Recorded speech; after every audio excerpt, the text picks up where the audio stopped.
नमस्कार दोस्तों, स्वागत है आपका आशा टीवी की एकदम नई वीडियो के अंदर। और भाई वैसे ही मैंने काफ़ी टाइम हो गया वीडियो डालते हुए, 2 हफ्ते हो गए लिटरली। लेकिन आज जो मैं वीडियो आपके लिए लेके आया हूँ वो थोड़ी सी महाभारत के समय की और थोड़ी सी रामायण के समय की बात होने वाली है। तो सबसे पहले तो स्वागत है आपका आज की एक नई वीडियो में, और सॉरी कि आपको इतना इंतज़ार करवाया। तो क्या है आज की वीडियो, सबसे पहले ये बात करते हैं। हमारे हिंदू धर्म में 8 चिरंजीवी हैं, मतलब कि 7 ऐसे लोग हैं जो कि किसी न किसी कारण से इस दुनिया पे रह गए, इस धरती पे रह गए। या तो वो किसी श्राप के कारण इस धरती पे रहे, या किसी ने उनको वरदान दिया तब वो इस धरती पे रहे। अब क्या रीज़न है ये मैं आपको बता देता हूँ। तो हमारी दुनिया में, हमारी धरती पे बेसिकली 7 चिरंजीवी हैं। अब वो 7 चिरंजीवी कौन है, आज की इस वीडियो में बात होने वाली है इन 7 चिरंजीवियों के बारे में। तो सबसे पहले चिरंजीवी का नाम है अश्वत्थामा। अब अश्वत्थामा जिन लोगों को नहीं पता है, मतलब मोस्टली लोगों को तो पता होगा, अगर महाभारत देखी है तो पता ही होगा। तो जिन लोगों ने महाभारत देखी है, ठीक है, उन लोगों को पता होगा कि अश्वत्थामा कौन थे। और भाई अश्वत्थामा सबसे पहले तो पुत्र थे द्रोणाचार्य के, क्योंकि अब वो इस धरती पे क्यों रहे और आज भी क्यों माना जाता है कि अश्वत्थामा इस धरती पे है। तो ये बात है उस समय की जब अश्वत्थामा जी का जन्म हुआ था। अब जन्म तो हुआ, लेकिन उनका जन्म हुआ कैसे तो मैं बताता हूँ। तो गुरु द्रोणाचार्य जी ने शिवजी जी से एक पुत्र की मांग की जो कि बहुत ज़्यादा शक्तिशाली हो। तो अब शिवजी जी से मांग की तो शिव जी ने उनको वरदान दिया और अश्वत्थामा जी पैदा हुए हमारी इस धरती पे। अब क्या हुआ कि जब अश्वत्थामा जी बड़े हो गए, थोड़ी सी उनकी उम्र जो थी वो बढ़ गई, तो हुआ ये कि उनकी जो दोस्ती थी वो हुई कौरवों के साथ। कौरवों के साथ उनकी दोस्ती हुई, बहुत ज़्यादा अच्छी गहरी दोस्ती हुई। तो अब गहरी दोस्ती हुई तो ठीक है, उसके बाद क्या हुआ आप लोगों को पता ही है कि जो है पांडवों के पुत्रों को मारा था इन्होंने, अश्वत्थामा जी ने। तो वो सब स्टोरी आपको पता है ऑलरेडी। लेकिन जो अश्वत्थामा जी हैं वो इस दुनिया में क्यों रहे, इसकी कहानी मैं आपको बताता हूँ। तो कहते हैं, मतलब तो शिवजी जी के वरदान देने पर अश्वत्थामा जी के, मतलब एक बीच में मणि थी उनके फोरहेड में, तो वो बहुत ज़्यादा सुंदर लगते थे उस मणि की वजह से।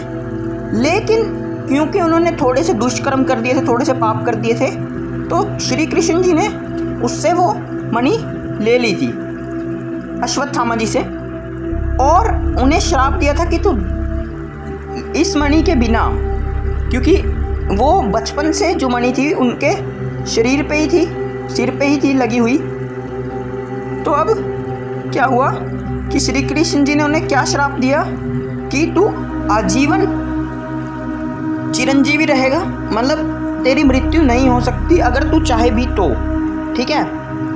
और ये कहा कि तू दर दर भटकता रहेगा, लोगों से मदद मांगता रहेगा, लेकिन कोई भी तेरी मदद नहीं करेगा, क्योंकि वो जो जहाँ से जंगा थी, जहाँ से जो, क्योंकि माथे पे से मणि निकाली थी तो ऑब्वियसली कि खून निकलता था वहाँ से, और खून निकलता था तो दर्द होता था उन्हें। और आज भी कहते हैं कि कुछ लोगों ने ऐसा दावा किया है कि अश्वत्थामा जी उन्हें दिखे हैं। तो ये बात तो थोड़ी सी आउट ऑफ द टॉपिक हो जाती है, लेकिन अश्वत्थामा जी माना जाता है कि आज भी इस दुनिया पे, इस धरती पे मौजूद हैं।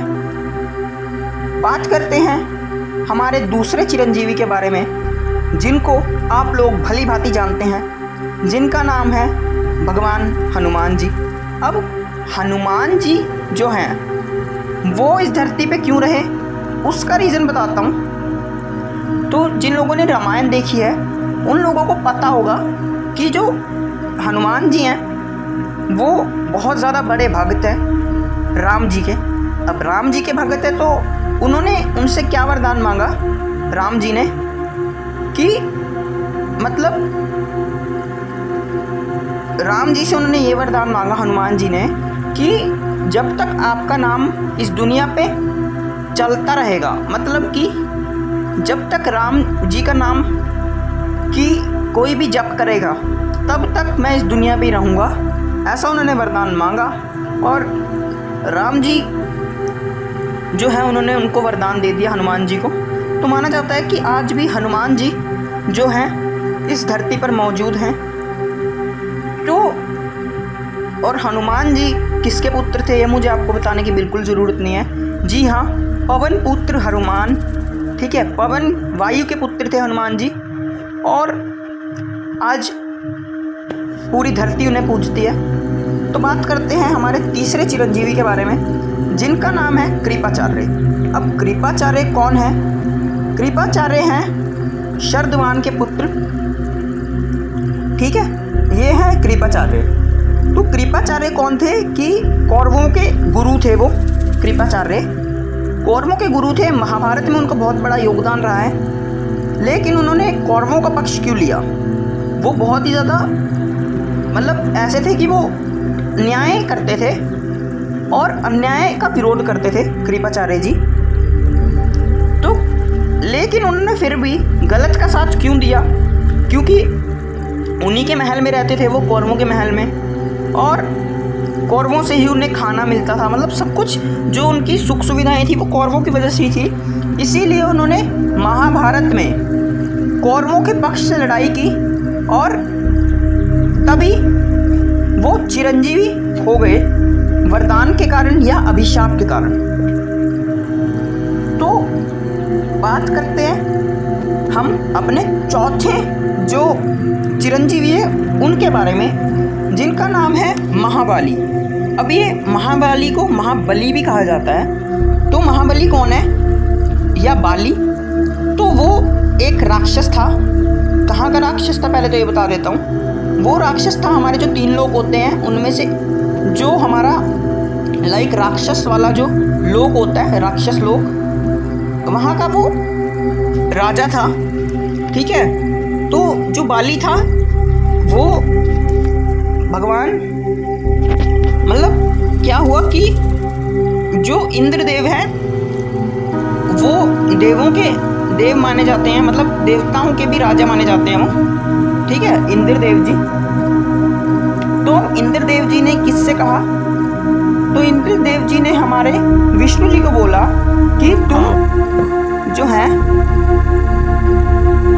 बाली का जो हमारे इंद्रदेव जी हैं तो वो चले गए हमारे विष्णु जी ने वामन का अवतार लिया और बाली को कहा कि मुझे जितने मेरे 4 कदम हैं उतनी ज़मीन चाहिए। तो मतलब जहाँ भी मैं इस धरती पर 4 कदम रखूँगा उनके लोक में बेसिकली, तो वो मुझे ज़मीन चाहिए पूरी की पूरी। तो अब बाली जो था उन्होंने देखा कि जो ये वामन जी हैं ये इनके पैर तो बहुत ज़्यादा छोटे हैं, क्योंकि एक जो नॉर्मल ह्यूमन होता है उसके कितना ही पैर बड़े होंगे। तो उन्होंने कहा ठीक है, उन्होंने बहुत ज़्यादा अच्छी तरह मंजूर कर लिया। लेकिन हमारे जो विष्णु जी हैं वो कहते हैं ना कि डोंट जज a book by its cover. तो वही कहानी हुई कि जो विष्णु जी हैं वो बहुत बड़े आकार के बन गए और उन्होंने तीनों लोकों को अपने पैरों में मतलब अपने पैरों से घेर लिया बेसिकली। तो पैरों से घेर लिया तो क्या हुआ कि अब क्योंकि वादा किया था बाली ने कि आप जहाँ जहाँ पाँव रखेंगे 4 कदम रखेंगे वहाँ की मैं ज़मीन आपको दे दूँगा, या विष्णु जी ने वरदान मांगा था उससे बाली से। तो अब हुआ ये कि लाइक तीनों लोग घेर लिए जब अपने पैरों से श्री कृष्ण जी ने, तो तीनों लोगों को दे दिया बाली ने। अब तीनों लोगों को दे दिया तो क्या हुआ कि जो अब एक अब विष्णु जी ने कहा था कि मैं 4 कदम रखूँगा, लेकिन उन्होंने अभी तक 3 ही कदम रखे थे। तो अब श्री कृष्ण मतलब विष्णु जी ने कहा कि अब मैं क्या करूं, अब मैं कौन से उस पर मतलब अपना बोलते हैं जो कि अपना 4था कदम मैं कहाँ रखूं। तो बाली जी ने अपना जो मस्तक है उसको आगे किया और वामन जो विष्णु जी के रूप में थे उन्होंने मतलब उसने कहा बाली ने कि आप मेरे सिर पे पैर रख दीजिए, ताकि क्योंकि 3 ही लोग हैं और 3 लोग से ज़्यादा 3 लोग जो हैं विष्णु जी ने घेर लिए थे। 3 लोग घेर लिए थे तो हुआ क्या कि चौथा तो लोग है ही नहीं कोई, तो अब वो देता भी क्या ही अगर हो ही जाता तो इसलिए उसने अपना शीश जो है वो विष्णु जी के चरणों में रख दिया और विष्णु जी इससे प्रभावित होके वो प्रसन्न होके इससे बेसिकली उन्होंने वरदान दिया कि तू आजीवन इस धरती पे रहेगा और इस धरती की रक्षा करेगा। तो ऐसी ये कहानी है। बात करते हैं अपने 5वें चिरंजीवी के बारे में, जिनका नाम है परशुराम जी भगवान। तो परशुराम जी बहुत ज़्यादा बड़े योद्धा थे जिन्होंने क्षत्रियों का विनाश कर दिया था और वो बहुत ही ज़्यादा क्रोधित जो है भगवान के रूप में माने जाते हैं। तो अब हुआ क्या कि जो अब मतलब जो रामायण का जो युद्ध हुआ था उसमें जब राम जी ने देखा कि ये तो बहुत ज़्यादा वीर है ऐसा, तो उन्होंने उन्हें कहा कि आप आजीवन इस दुनिया पे रहेंगे क्योंकि आपने मेरी भक्ति की है, और मतलब भक्ति तो नहीं सॉरी, तो उनको ये वरदान दिया कि आप इस दुनिया पे रहेंगे या धरती पे रहेंगे। और हुआ भी ऐसा ही, क्योंकि अब उनको रखा कि यहाँ पे आप लोगों को पता ही होगा कि कलयुग के अंत में कल के भगवान आने वाले हैं, तो उसके लिए ही उन्होंने रखा हमारे क्या राम जी भगवान को। और बहुत लोग स्पेशली ब्राह्मण जो हैं वो इनकी पूजा करते हैं, ठीक है।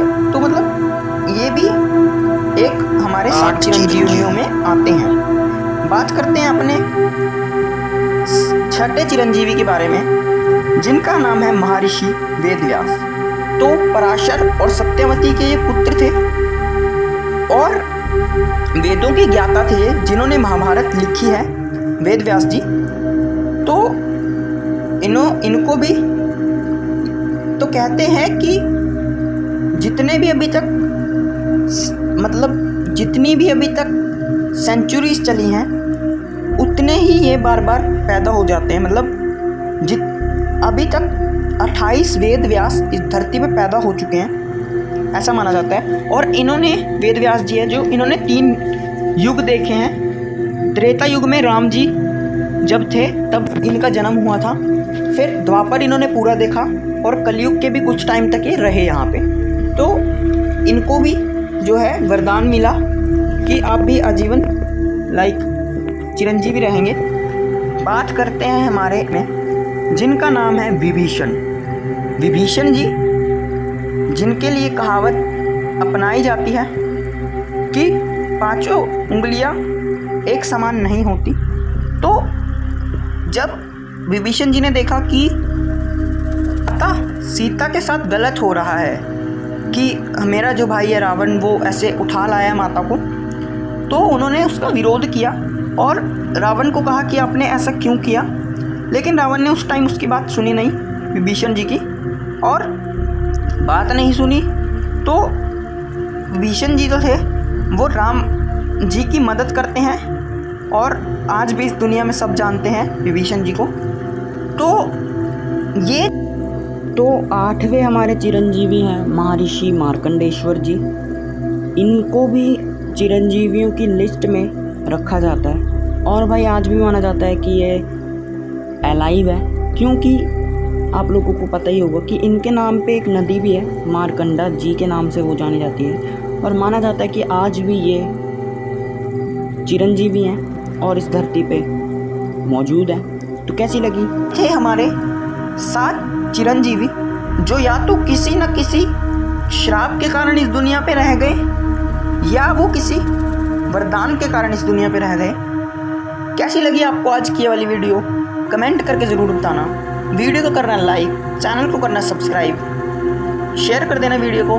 मैं मिलता हूँ आपसे किसी अगली वीडियो में किसी नए टॉपिक के साथ, और अगली वीडियो का टॉपिक क्या होगा ये सोचना।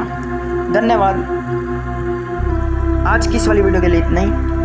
मैं मिलता हूँ आपसे किसी अगली वीडियो में किसी नए टॉपिक के साथ। तब तक के लिए जय हिंद, वंदे मातरम।